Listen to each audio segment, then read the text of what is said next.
So back in a new space, a new but familiar space. I have free reign again. No longer am I constrained by a microphone cord. So we're starting a new series called Being Christian in Community. I mentioned at the beginning of service. And I chose specifically to call it Being Christian in Community rather than being a Christian community, because often in our daily lives, we're surrounded by a community that isn't necessarily Christian. That there aren't always people around us who confess the Christian faith. And yet, nevertheless, we're still called to act as Christians in that community, in that diverse community that we live in. And so today we're going to talk about judgment. A wonderful, lighthearted topic, right? And we're going to begin talking about judgment using a game. See, I have some cards here. So I'm going to need some volunteers. The game is called Who Would You Choose? And so whoever volunteers, I'll show you two cards, and on the cards will be two people. And then I'll ask you a question, and then you'll be asked to choose one of those people. So who can help me with the game? You don't have to get up, you can sit right in your seat. Rob's willing. So these are the cards that Rob is looking at. Rob, tell me about these people here. One like a blue-collar worker, looks like. You work on air conditioners or something like that. The other one is, Yeah, so he's got like a... I don't like the shoe cover things that they park buried. There you go. And the other one's like blue-collar, suit. So Rob says one's like a blue-collar worker. He has a uniform on, has some shoe covers on, like maybe he fixes things. And then the lady on the other side has a business suit on. She looks like a businesswoman. So, if your sink is broken or your toilet is broken, who would you choose? That guy. That's an easy one, he says. So why did you choose this guy? Because that one looks like he's experienced. He looks like he's experienced in doing that stuff. Why? Because he's wearing a suit, and by the visual look of him, he looks like that's what he does for a living. Looks like that's what he does for a living. So you're making a guess about his profession based on what he's wearing. All right, very good. Thank you, Rob. You did a wonderful job. All right, we need another volunteer. Jamie's willing to be our next volunteer. All right, Jamie. So here's the two people Jamie's looking at. Jamie, tell us about these two people. The one who looks like could be She's a famous person. Yes. She's Oprah Winfrey, yeah. This looks like a normal day person that does her job. So this lady over here, she's actually famous too. Do you notice what kind of room she's in? Looks like in a kitchen. She's in a kitchen, so she's a cook. Her name is Lydia. Anybody heard of Cooking with Lydia? Yeah. So she's an Italian cook. She's a very famous Italian cook. She has a show and everything. Cookbooks. All right, so these two people, Oprah Winfrey and Lydia. Now, you want to learn how to make spaghetti with meatballs. Who would you ask? You would ask Lydia. Why would you ask Lydia? Because she's an Italian cook. It's what she does for a living. All right, absolutely. Good choice, Jamie. Okay. Now I'm going to need a lady. I need the help of a lady. Would any ladies be willing to help me? Terry would be willing to help me. All right, Terry. These are the... She's already guessed what we're doing. So these are the two guys she's looking at. So these are actually famous people too. I don't know if you know either one of these guys. Larry the Cable Guy. He's Larry the Cable Guy, so he's a comedian. I don't know, he's too young. I'm told to know who he's young. So this is actually Eddie Redmayne. People know who Eddie Redmayne is? He's an actor, yeah. Okay, so you're going out on a nice fancy date to a restaurant. Who would you choose? It's too young for me, so I'm going to have to go with Charlie the Cable Guy. Larry? Oh, come on. All right, anyway. Eddie Redmayne. Now, why would you choose Eddie Redmayne? I do like the way he's dressed, all stripped up, that's for sure. He has a nice suit on, everybody. He looks very handsome. Larry the Cable Guy is kind of dressed down. Good choice. Thank you, Terry. She was brave. All right, one final question. Who can help me? Somebody who's has trouble with technology. So that apply to anybody here? Sue, okay. So Sue, tell me about these two people. These are the two people, everybody. Tell me about these two people. Well, that's a little boy. That's a little boy. He's very happy. He looks very happy. Yes, and this man looks like he might have some health problems. He might have some health problems. Some walking. He has a walking cane. Okay. So a little boy and an older man, right? So if you were having trouble with your phone, who would you choose? I would choose that old man. He's probably the low. Why would you choose the little boy? Because they're more into it than us old people. We have a tendency not to be in the know. Uh-huh. So she's choosing little boy because it's more likely he would know about cell phones. And older people, she says, are more likely not to be in the know. That was a polite way to say that. All right. Good job, everybody. A big hand for our volunteers. No prizes, unfortunately. Later you get communion. So what did we just do? I had people look at two different folks, people they don't know personally. A couple were famous people, so they knew a little bit about them. Some were complete strangers. And I asked them to make a judgment about them based on what they observed. This is part of what we do as humans. We look at people and we make judgments about them, just in an instant when we see them, based on what they're wearing. We make a judgment about what they might do for a living. Based on their career, we make a judgment about what kind of skills they have. Based on their clothes, we make a judgment about what kind of person they are. And based on their age, we make a judgment about what kind of knowledge they might have, right?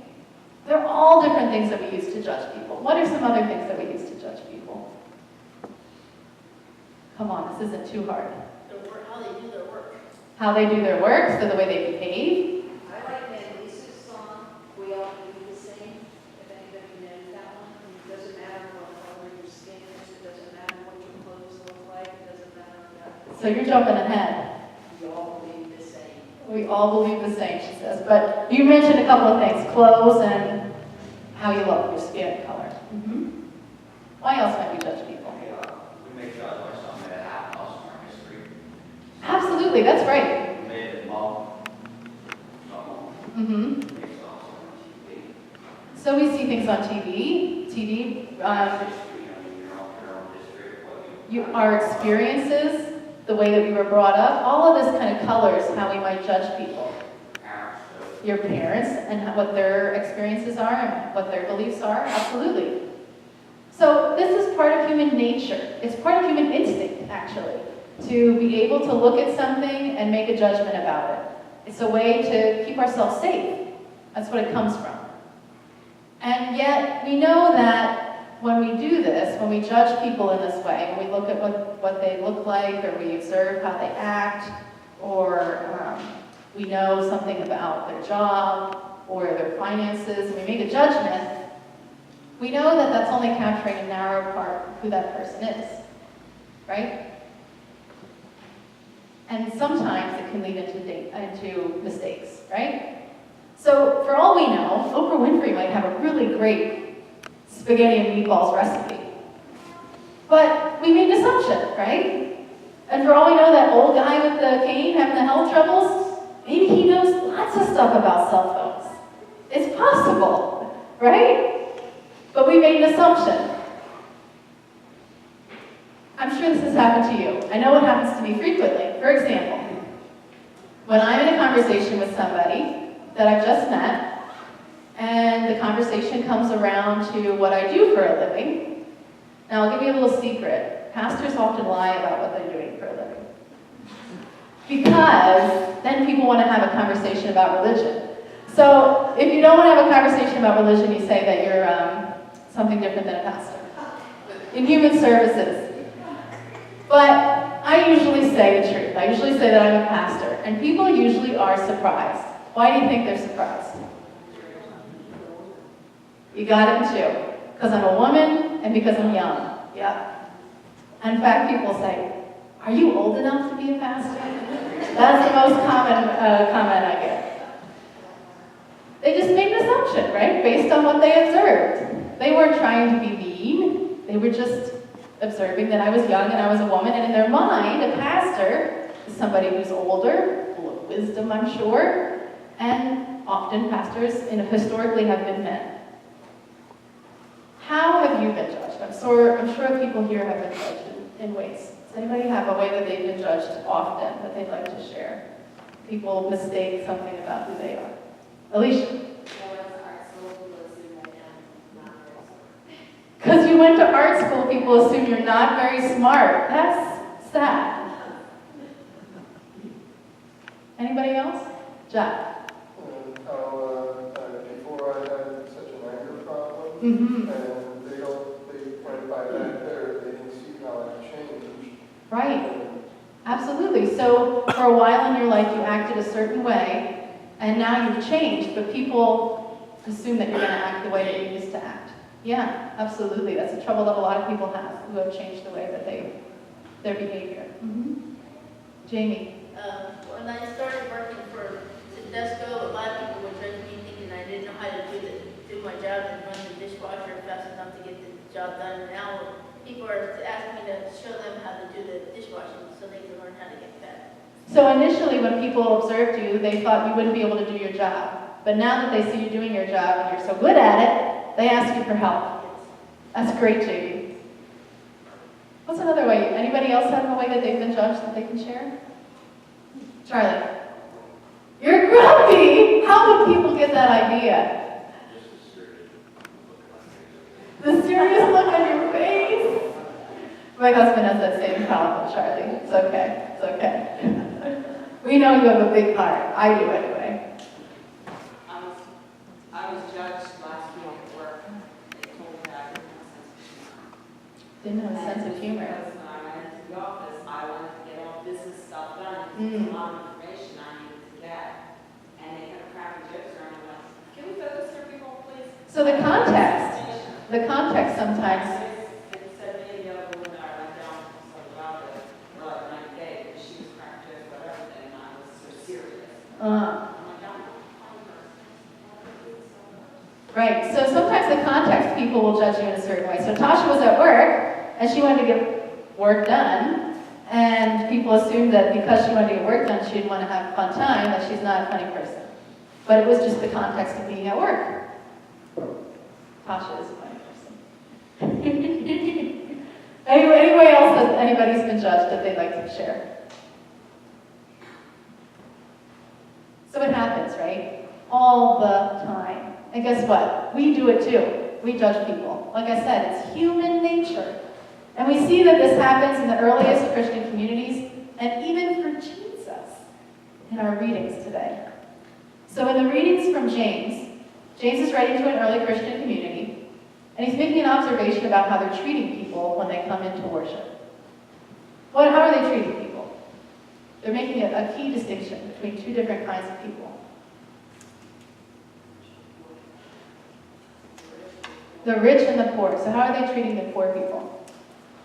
Putting them in a corner, kind of. Like, stand over there. Sit down here. And how do they know that the people are poor? What was the key thing that they judged? The way they dress. It says right in the reading, if you see somebody that has dirty clothes and you think that they're poor, you tell them to stand over there. And how about the other group, the rich people? So again, it was the clothes, right? That they were wearing gold rings, they had nice clothing on. And how did they treat the rich people when they came in? Like royalty. Sit over here, please. Have a seat. Welcome. We're glad you're here. Night and day, right? And the author of James points out why this doesn't really work. Because in the kingdom, the folks who are usually set aside, that are poor, they're lifted up. They have a central role to play in the kingdom. They're held very dear to God. And the people who are rich, that they're treating so nicely, are actually not treating the Christian community very nicely. Dragging them into court, getting them into trouble. Their behavior doesn't seem to make any sense. given this context. They've looked at people with a very narrow focus, and they've missed the whole picture. And then there's our gospel reading.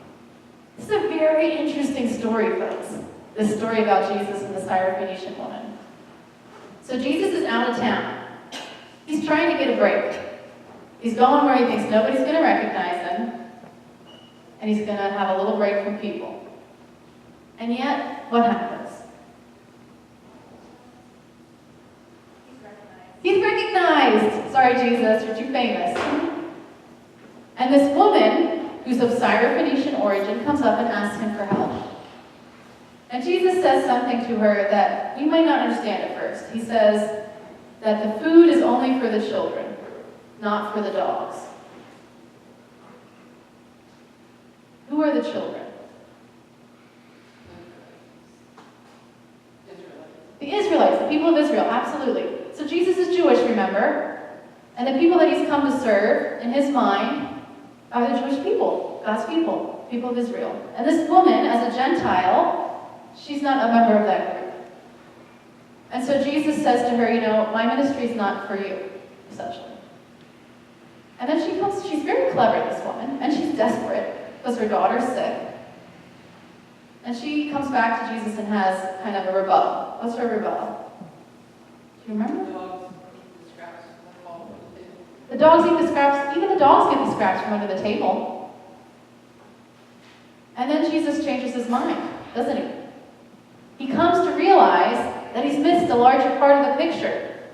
He's judged this woman based on her background, the group that she's a member of, and he's missed the larger picture of God's calling to him. God's calling is not just for Jesus to come to the Israelite people, but God's calling is bigger than that. And this woman helps him to see it. Folks, oh, here's what we're wondering. Terry says he knew that all along. Did he, Terry?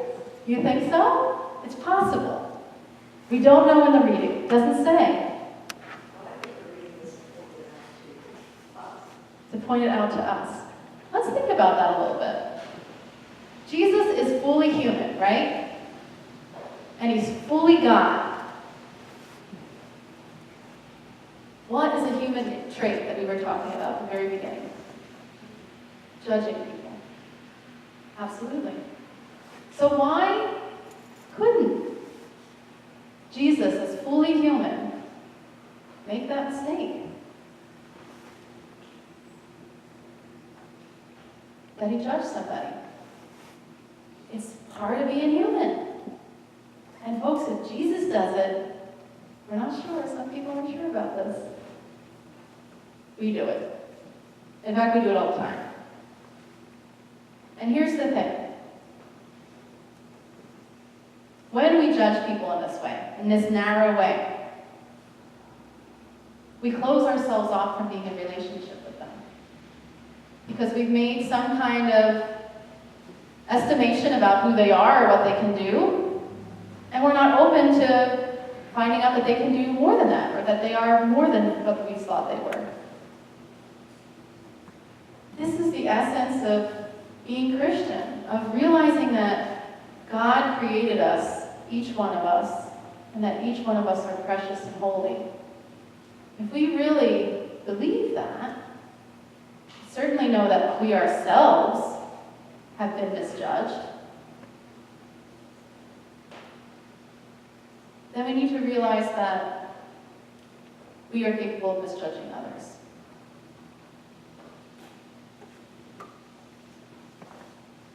And here's what I want to say. It's hard. It's hard work to think about our judgments because we do it so often. And it's so instinctual. But here's the good news. We always have the opportunity to make it right. We always have the opportunity to realize what we're doing, take a step back, and be more open. And this is what happens in our readings. This is what James is urging the Christian community to do, to open their minds And this is what Jesus does. He opens his mind. In the very next story, he encounters yet another Gentile man who comes to him for healing. And he doesn't make any argument this time. He heals him. He opens his ears and his eyes, and in some ways this is symbolic of what has happened to Jesus. Jesus' ears and eyes have also been opened. Let us be open. Today is a day of service in the Lutheran Church. Some of us will be going to serve people in our community. Let us be open to being in relationship with one another, to setting aside judgments. Let us be willing to be surprised by who somebody might be. People are complex. You never know how that person might be connected to you and connected to our community